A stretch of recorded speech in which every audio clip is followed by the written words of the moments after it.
So one thing I want to point out here, we took a look at the spent casings here, and so before I was telling you about the ejection, kind of slinging them pretty much forward and slightly to the right, basically at the 2-3 o'clock position. And if we take a look at the brass, it actually is beating the hell out of the brass pretty good here, giving it a good divot on the side of it midway into the casing. So originally I thought that it was an issue with the reloads or just the way the gas system settings were from the factory there. And obviously they're not adjustable. It's an AK, so it is what it is, but it looks to me like what's happening, because we have such a significant divot, it's actually hitting the top cover, the actual crest in the top cover here.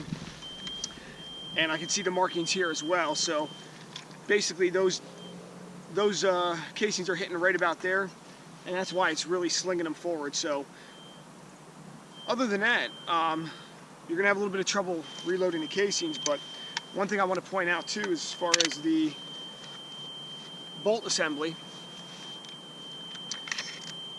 one of the nice things about this rifle is on the bolt carrier we have actually a spring-loaded firing pin. So it's not free-floating like most standard AKs are. Stainless bolt assembly, everything is machined, milled, high-quality components in here. Heat treating on the hammer assembly, the trigger components, which is extremely important. Also, one thing to point out too is the recoil impulse on this is extremely light.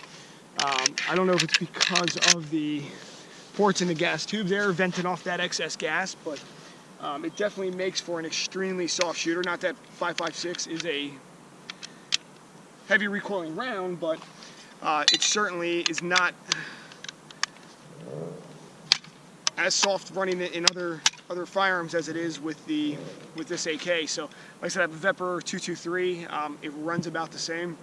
I feel a little bit more of an impulse from that one than I do this one. So definitely a soft shooter.